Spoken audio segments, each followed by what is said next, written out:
بسم اللہ الرحمن الرحیم۔ السلام علیکم ویورز، کل اسلام آباد ہائی کورٹ میں دو اہم کیسز کی سماعت ہوئی تھی۔ بڑی اہمیت کے حامل یہ کیس جس نے مستقبل میں پاکستان کی سیاست کو بھی جس ٹریک پہ لے کے جانا ہے وہ ڈپینڈ کرتے ہیں ان دو کیسز پر۔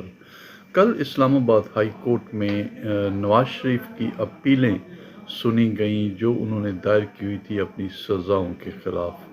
ان کی اپیلیں ان کی غیر موجودگی میں نان پروسیکیوشن خارج ہو چکی تھی۔ پھر جب نواز شریف 4 سال کی جلا وطنی کے بعد واپس پاکستان آئے تو انہوں نے اس کیس میں ریسٹوریشن کی اپلیکیشن فائل کی جو منظور ہوئی، اور ان کی اپیلیں جو ہیں ریسٹور کر کے باقاعدہ سماعت کے لیے مقرر کی گئیں۔ کل ان کی ہیئرنگ تھی جس میں مزید بحث کے لیے اس کو ایڈجرن کر دیا گیا۔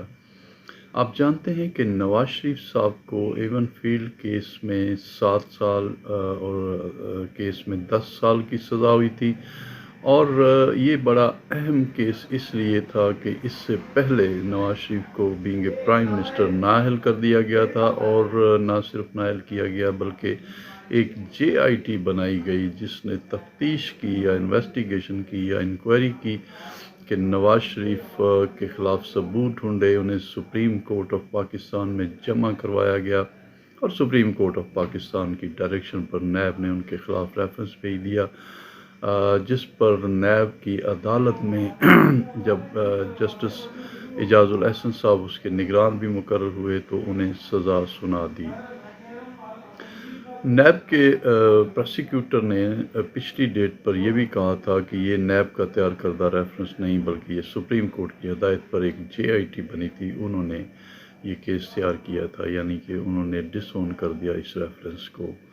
دوسرا اہم کیس عمران خان کا تھا۔ عمران خان کو آج کل جیل میں ٹرائل کا سامنا ہے، اور انہوں نے اس کو چیلنج کیا تھا کہ یہ اوپن کورٹ میں ہونا چاہیے، اور دوسرا انہوں نے نوٹیفیکیشن کو چیلنج کیا تھا جو اس کورٹ میں جج کو مقرر کیا گیا تھا۔ ان کا نوٹیفیکیشن کی حد تک تو ان کی ریٹ ڈسمس ہوئی، لیکن دوسری اپیل ان کی منظور ہوئی۔ یہ بڑا اہم فیصلہ تھا جس کا لا محالہ عمران خان کو فائدہ ہوگا۔